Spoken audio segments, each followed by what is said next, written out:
नमस्कार दोस्तों क्या आपकी जो सैलरी है वो डबल होने वाली है? क्या 2026 आपके लिए सबसे बड़ा फाइनेंशियल ईयर बनने वाला है?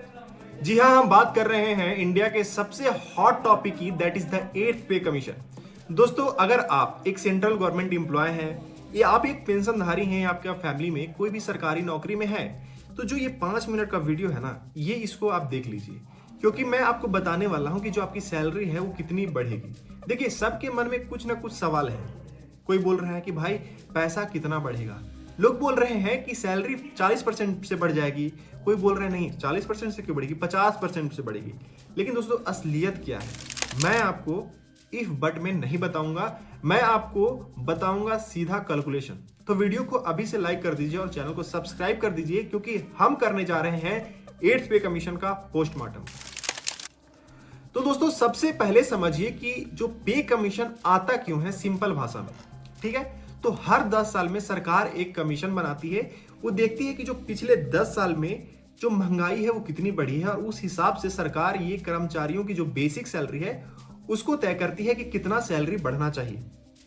जो पिछला कमीशन आया था वो था 7th पे कमीशन, जो 2016 में लागू हुआ था और अभी 2026 चल रहा है। ठीक है, तो ऐसा होना चाहिए कि जो नया 8th पे कमीशन है वो 2026 में लागू हो जाना चाहिए। लेकिन दोस्तों, यहां पर एक ट्विस्ट है। अब देखिए वो ट्विस्ट क्या है कि जो 7th पे कमीशन आई थी तो उन्होंने खुद कहा था कि जो अगला कमीशन आएगा उसका 10 साल का वेट आप मत करो। जैसे ही डियरनेस अलाउंस 50% को क्रॉस कर जाएगा, जो आपकी सैलरी है उसको रिवाइज कर दिया जाएगा। और गेस व्हाट क्या हुआ है, अभी जो डीए है ना वो 50% से क्रॉस कर चुका है। इसका मतलब है कि 8th पे कमीशन की जो घंटी है वो बिल्कुल बज चुकी है। ठीक है, अब आते हैं सबसे बड़े इंपॉर्टेंट सवाल पे, कितना पैसा बढ़ेगा। दोस्तों, ये सवाल है एक मैजिक नंबर का।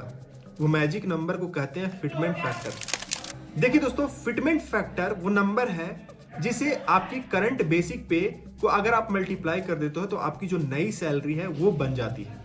ठीक है, तो 7th पे कमीशन था तो उसमें जो फिटमेंट फैक्टर था वो करीब करीब था 2.57। मतलब अगर जो आपकी बेसिक सैलरी है वो डीए एचआरए सबको हटा दे तो उस टाइम अगर 20,000 होती तो आप उसे सिंपली 2.5 से मल्टीप्लाई कर देते तो आपकी जो नई बेसिक सैलरी है वो निकल करके सामने आ जाती। तो सैलरी आपकी कितनी हो जाती, करीब करीब 51,400 रुपए तक आपका सैलरी में सीधा जंप देखने को मिलता। ठीक है दोस्तों, तो 8th पे कमीशन में सारा सस्पेंस इसी बात पर है कि जो नया मैजिक नंबर या फिटमेंट फैक्टर क्या होगा। दोस्तों, अभी कमीशन बनी नहीं है, लेकिन मीडिया रिपोर्ट के हिसाब से 2 नंबर निकल के सामने आ रहे हैं। एक है 3 और दूसरा है 3.68। तो अगर फिटमेंट फैक्टर 3 से अगर आप मल्टीप्लाई कर देते हैं तो अगर आपकी सैलरी मान लेते हैं कि 18,000 है तो उसको आप 3 से मल्टीप्लाई कर दीजिए, तो जो आपकी जो नई सैलरी निकल के आएगी वो करीब करीब 90,000 रुपए हो जाएगी। अब सिनेरियो 2 में देखिए कि अगर आपकी जो फिटमेंट फैक्टर निकल के आती है वो करीब करीब 3.68 होती है, तो आप अपनी जो करंट सैलरी है उससे आप मल्टीप्लाई कर दीजिए, तो भी करीब करीब कितना हो जाएगा, 1,10,000 के करीब करीब जो आपकी नई सैलरी बनेगी। तो ये है पोटेंशियल जंप आपका, जिसका लोग इंतजार कर रहे हैं। तो दोस्तों, ये जो जंप देखने को मिल रहा है ना वो सिर्फ क्या है ना कि बेसिक पे है। इसके ऊपर आपको और बहुत चीज मिलेंगे, जैसे कि आपको डीए मिलेगा, एचआरए मिलेगा और जो भी अलाउंस मिलते हैं वो सब मिलेंगे, है ना। तो आपके पास थोड़ा पैसा ही पैसा वाला सीन हो जाएगा।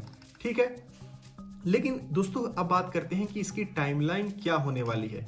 ये जो कमीशन है वो कब लगेगा, कब मतलब कि हमारी जो सैलरी है वो बढ़ेगा।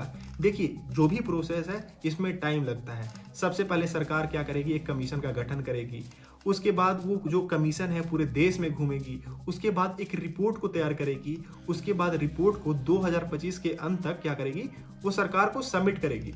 उसके बाद सरकार क्या करेगी ना कि उस रिपोर्ट को जांच करेगी और 1 जनवरी 2026 से क्या करेगी, हो सकता है कि 8th पे कमीशन का जो आपको सैलरी है वो मिलना चालू हो जाए। लेकिन दोस्तों, एक ट्विस्ट है, ऐसा हो सकता है कि आपको 2026 का भी वेट ना करना पड़े, क्योंकि जो डीए है ना वो 50% क्रॉस हो चुका है। बहुत ज्यादा चांस है कि सरकार 2026 से पहले एक इंटरम रिलीफ यानी कि अंतर राहत दे आपको, इससे आपको बहुत फायदा हो सकता है। तो दोस्तों, एक बात तो पक्की है कि सैलरी बढ़ना तय है। बस सवाल यह है कि कितना बढ़ेगा और कब बढ़ेगा। लेकिन मैं आपसे पूछना चाहता हूं कि आपके हिसाब से फिटमेंट फैक्टर क्या होना चाहिए? क्या 3 काफी है या 3.68 मिलना चाहिए? आपकी बेसिक सैलरी कितनी है और कितना जंप एक्सपेक्ट कर रहे हैं? नीचे कमेंट बॉक्स में मुझे जरूर बताइएगा। मैं हर एक कमेंट पढ़ूंगा और सबका आंसर आपको दूंगा, ठीक है? तो अगर वीडियो में आपको मजा आया है, कुछ नया सीखने को मिला, तो भाई इंतजार क्या कर रहे हो? चैनल को अभी सब्सक्राइब करो और बेल आइकन को दबा देना। मैं मिलूंगा आपसे अगले वीडियो में और एक ऐसे ही पावरफुल टॉपिक के साथ। तब तक के लिए जय हिंद।